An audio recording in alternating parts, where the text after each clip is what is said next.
Hello folks, this is Scott with Dallas Paint Correction and Luxury Microfiber here in Dallas, Texas. Please excuse me if it's a little echoey inside the garage, but outside in Dallas it's pretty cold. We're only about 39 degrees. That's pretty cold for us in Dallas, so I'm kind of hiding in my garage, so it might be a little echoey. I apologize for that. I want to give you guys a really helpful tip when it comes to doing paint correction, but more specifically doing a one-step correction. What is a one-step correction?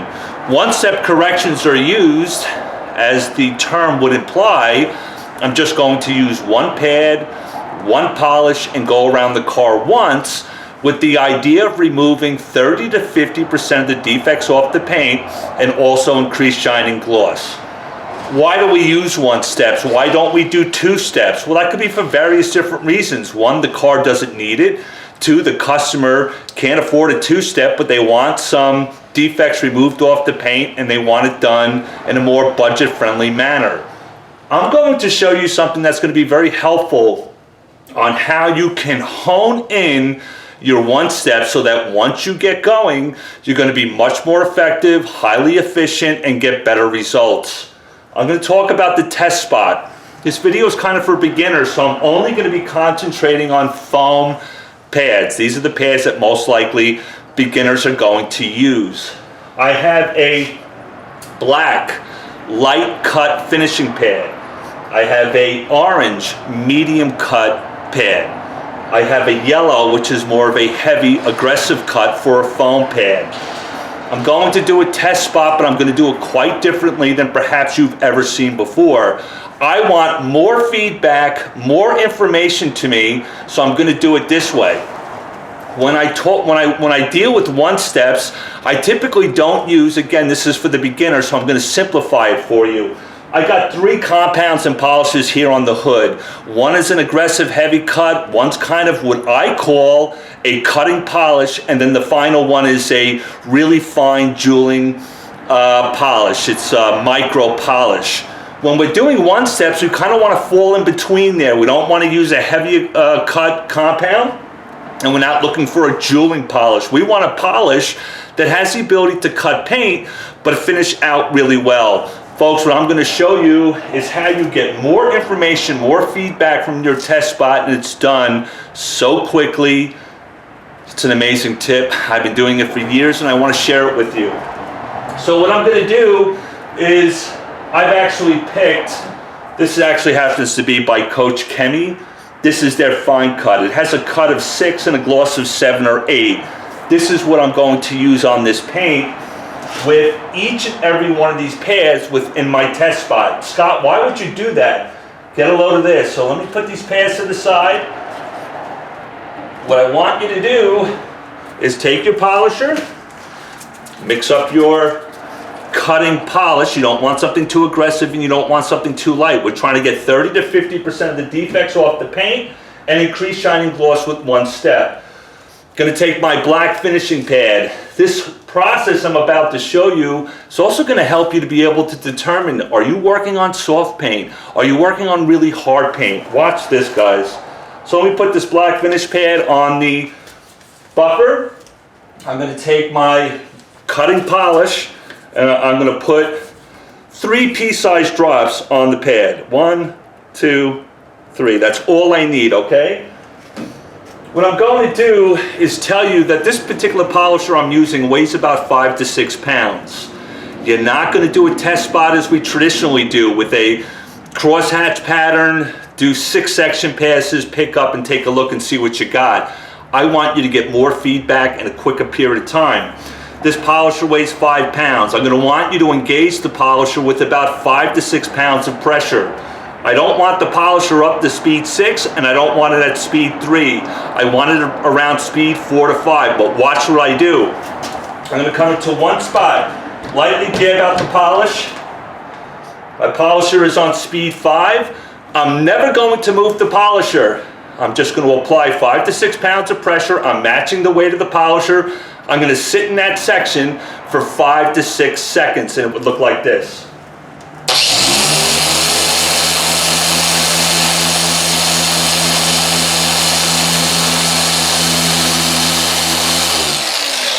That's it. Now I'm going to switch down to my medium orange cut pad and use the same polish right next to it. I do this quicker on the job, but so again, 3 pea-sized drops. Give myself a little space from that one little circle there. Dab it out, speeds 5 for about 5 to 6 seconds.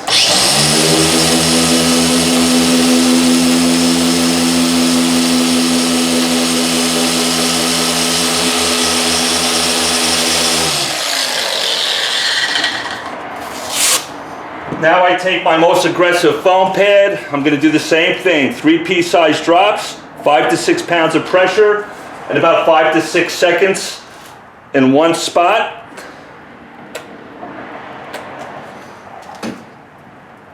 On speed 4 or 5, depending on what polish you use, speed 4 or 5 isn't going to make a difference.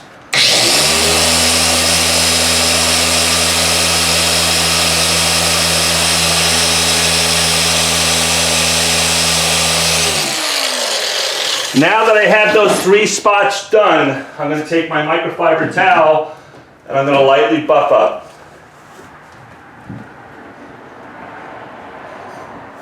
Now what I'm going to do is take my test light and I'm going to look at each little circle.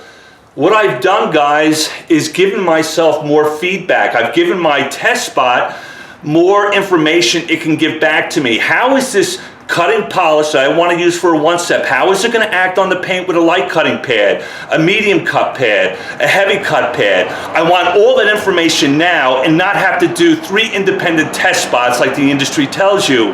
That 5 to 6 seconds with 5 to 6 pounds of pressure in one spot is the equivalent of doing 5 to 6 sections passes within that area. Does that make sense?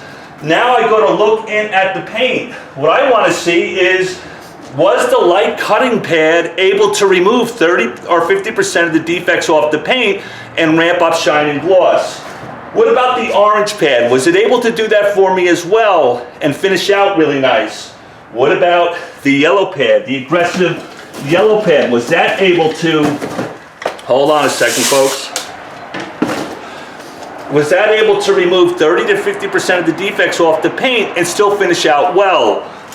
What you'll notice sometimes is you'll look at the area you used the black pad with and went, oh, I only got about 10%, 15% of the defects out, but I really ramped up shine and gloss.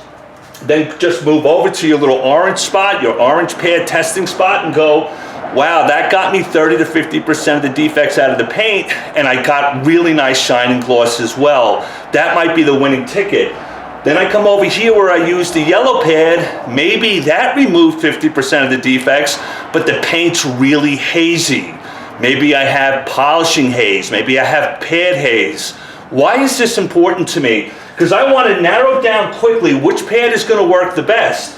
When I decide, say in this particular situation, the orange pad gave me the most defect removal and gave me the best shine and gloss, I'm now going to take my orange pad and go over this area like I'm doing my typical test spot, right? 5 to 6 section passes, but I'll encompass those 3 little test areas.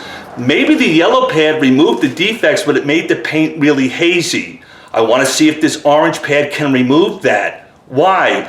Not all defects and not all panels are going to be same. They're not going to be the same around the paint. I might come across an area where somebody else has polished the paint, left some holograms and buffing trails. I want to make sure that's going to remove it if I happen to find them later on during the job. I also want to make sure that the section I had with the black pad, I want to increase the defect level and not interfere with the shine and gloss. It's got to blend completely across the panel.